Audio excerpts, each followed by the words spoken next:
tambayoyi da yawa, don haka muka ga dacewar haɗa muku wani abu wanda zai zama cewa yana gyaran fata, wanda fata ki za ta yi laushi, ta yi kyau, ta yi sheƙi, abin da ba a cewa ku. Danna subscribe, sannan ku danna ƙararrawa don sanar da ku sabbin shirye-shiryenmu da zarar mun ɗora. Da farko akwai abubuwa da ya kamata a cikin nema. Abubuwa su ne guda 5. Na farko akwai kurkur, sannan akwai dilka, akwai kuma lemon tsami, akwai zuma, akwai kuma kwai. Waɗannan abubuwan guda 5 za ki samu.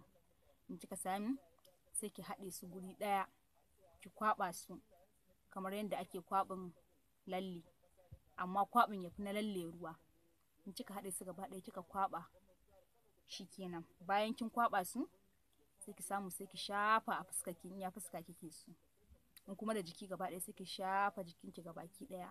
Bayan kamar ko awa ɗaya ne haka, in ya bushe sai ki shiga ki ji insha Allah duk matsalolin da ake samu na fata ta yamushe ko ta wani abun nan, ko a ce wannan ya faru dai, irin waɗannan matsalolin da suka shafi fata, insha Allah fatar ki za ta yi kyau.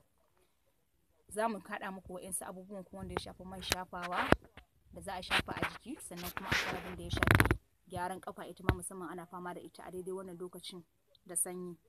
Ku dai ku shiga tashar Rimi Online TV, ku yi subscribing, ku kalla kuma ku danna ƙararrawar sanarwa, duk da ana samun wani sai dai su kalla ba sa subscribing.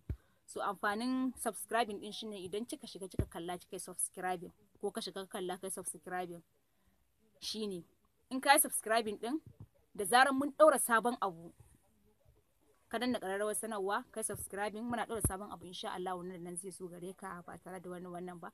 In baka subscribing ba ko sai ka rasa ma aina na ji ko aina ne. Ku dai ku shiga Rimi Online TV, ku kalla, ku yi subscribing, kuma ku danna ƙararrawar sanarwa, inda da zarar mun ɗora sabon abu zai zo gare ku kai tsaye. Assalamu alaikum wa rahmatullahi wa barakatuhu. Mun gode.